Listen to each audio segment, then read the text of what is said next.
So my name is Helen Kezie-Nwoha. I work as the Executive Director of the Women's International Peace Center.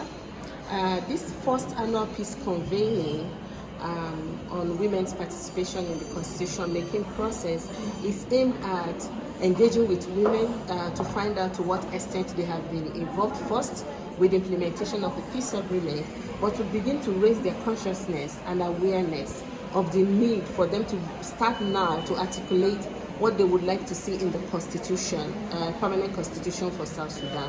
Why are we doing this? We believe that women at different levels, at national, state, and rural areas, need to be able to contribute to any kind of bill or acts or policies that will determine the future of South Sudan. So I'm really happy and impressed with the quality of discussions we have had today. We've heard from ministers from the state, we've heard from special advisors to the governor on gender, human rights, and different areas of development in terms of how the Central Equatorial State is mainstreaming women's issues into the development of their state, but more importantly, in the implementation of the revitalized agreement. We have identified areas that we think we need to pay attention to in terms of how we can ensure that women are involved in the different mechanisms that have been established to develop the permanent constitution for South Sudan.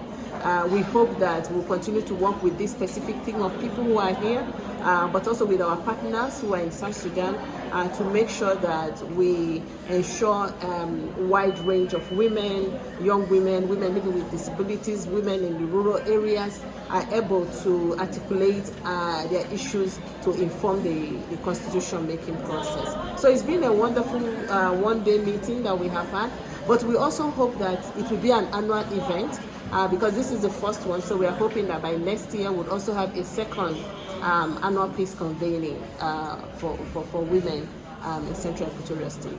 Okay, the situation of South Sudan women compared with other African states, how is it? Well, I think that, like you heard me say, when they talk about 32% representation of women in decision making in Central Equatorial State, I told them congratulations.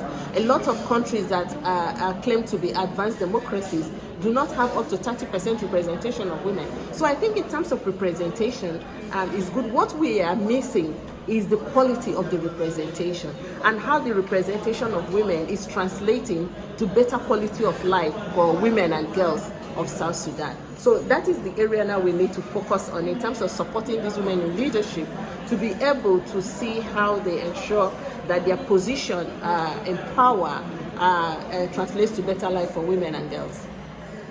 Thank you. Yeah.